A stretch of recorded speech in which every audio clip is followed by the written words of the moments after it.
So I'm going to assume you guys have seen the movie? Yeah. Yes. Complete? Yeah. Yeah. Anything like from shooting, anything like you thought it would be? Better. I mean, it is similar to what I thought it was going to be like, but it's miles beyond. Yeah, I couldn't conceive of the robots and the transformations and how real they look. I just never seen anything like that on film, so there was nothing to be like, oh, it's going to be like that. Mm-hmm. You know, and ILM, they kept it pretty close to the chest. They didn't really, they released little, like, segments. You'd see little fragments of stuff, but to see it all, like, the freeway thing is just, it's gnarly. It is. It's amazing. And what you kind of said, I mean, you guys didn't have anything to act against in these scenes. I mean, especially the scene in the house where you're trying to find the glasses. Right. I mean, that's great. And you've done animation, you know, there with no one, but this must have been so much more difficult. Yeah, it's not crazy, you know, it's not the Elephant Man. It's just trying to figure out positioning, you know, where they are, and there's all that, you know, running in, running out, running in, running out. It's just like a, you know, you rehearse it. We didn't rehearse it that much, though. We would rehearse 10 seconds before he would yell rolling. Yeah, that's true, that's true. Which is kind of fun. It keeps it raw. It's very, you know, it's kind of the first things that come to you. What I love so much about this, too, is you guys have a great little storyline. It's still a little coming-of-age story with the two of you, and you have some great scenes together.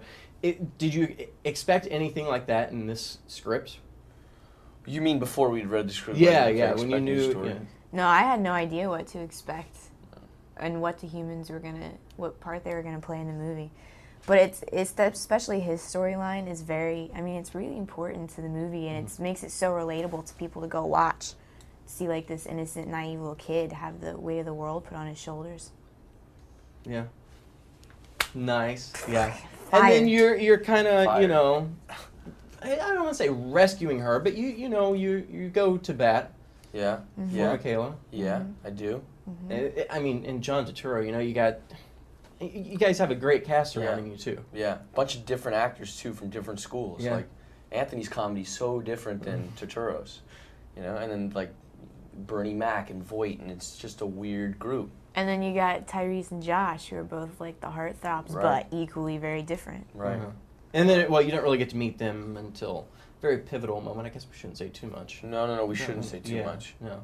Well, now, Megan, for you, this is your first starring role, essentially. Did you know what you were getting yourself into with this? No, I didn't even know that I was the lead female in the movie until we were almost done wrapping, and I was like, wow, I worked twice as many days as I thought I was supposed to. So I ended up getting a lot more screen time than I was prepared for. So I didn't, which I think saved me, because if I had known that I was that important to the movie, I probably would have had a nervous breakdown on set constantly, which I did a few times anyway. Yeah. But physically demanding, of course, on both of you? Yeah. What kind of level of exhaustion was that? Dude, I don't even know how to describe the kind of level of exhaustion. Because you had just come off of Disturbia. Wait, I think you told me 2 days. 2 days. I had 2 days off. But it's not even that. It wasn't like the elongated filming. I was fresh when I came to set.